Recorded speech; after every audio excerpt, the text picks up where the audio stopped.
Nous savons que lorsque les aliments sont impropres à la consommation, c'est surtout les enfants, les femmes enceintes et les personnes en vulnérabilité qui en payent le lourd tribut.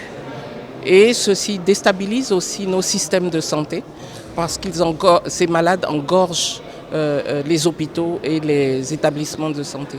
Donc il est important que nous soyons sensibilisés à la qualité de ce que nous avons dans nos assiettes, à la qualité de ce qui est produit jusqu'à la consommation. Et c'est ce qui fait tout l'objet de cette journée.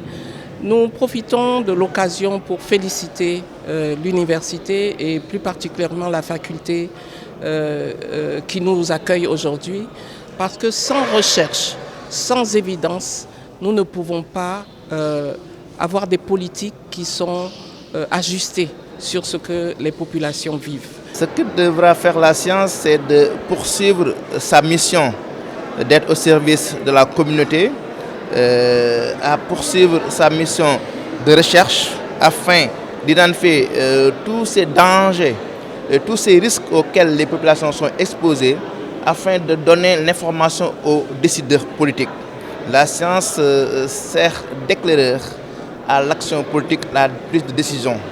Toute prise de décision non basée sur des données scientifiques est hasardeuse et risque de ne pas atteindre l'objectif visé.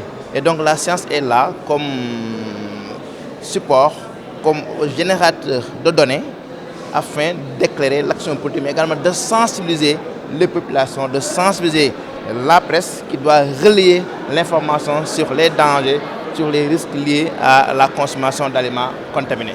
Il n'est jamais trop tard pour bien faire. Et pour rappel, c'est la célébration de la Journée internationale de la sécurité et santé des aliments, c'est le 7 juin. Et ça a été instauré par l'Assemblée mondiale des Nations Unies depuis 2018.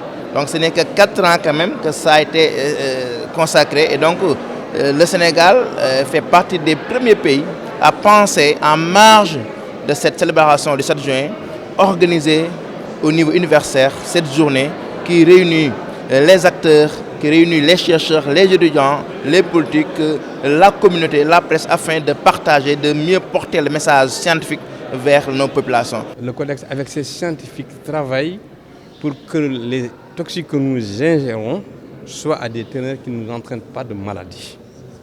Ça, c'est pour cela qu'on a besoin de scientifiques. Donc le Codex normalise toutes les denrées que vous consommez. Dans nos pays, le problème que nous avons, c'est un contrôle régulier. Parce qu'il est quand même un peu aventureux, comme on a l'habitude de dire. Et moi, en tant que scientifique, je ne peux pas dire qu'un produit est dangereux si je n'ai pas les résultats. Donc, nous devons faire un suivi. Parce qu'il est du devoir. Comme aujourd'hui, c'est la sécurité sanitaire des aliments, on veut dire que c'est l'affaire de tous. Vous avez les producteurs, vous avez les consommateurs, vous avez l'État qui doit assurer le contrôle. L'État, je ne dis pas le président, il a ses services démembrés, des autorités compétentes qui assurent le contrôle. Ils doivent faire des contrôles, mais il leur faut des moyens. Je pense que c'est là où le bas, nous avons des lacunes. Il nous faut des moyens, mais nous avons quand même fait ces 2 ans beaucoup d'efforts. Avec l'appui de la FAO, nous avons pu faire travailler 5 autorités compétentes, pêche, élevage, commerce, hygiène, pour travailler, pour faire des contrôles sur les denrées alimentaires à l'intérieur du pays, que ce soit les arachides, les pâtes d'arachides, que ce soit les poissons, les fruits et légumes, pour voir s'il n'y a pas de contaminants et pour voir qu'ils sont consommables. Donc on l'a fait cette année, mais il faut que ça puisse continuer. Mais bien sûr, les contrôles montrent qu'il y a des problèmes. Et c'est pour cela qu'il faut régulièrement contrôler et écarter les produits qui posent problème pour protéger la santé des populations.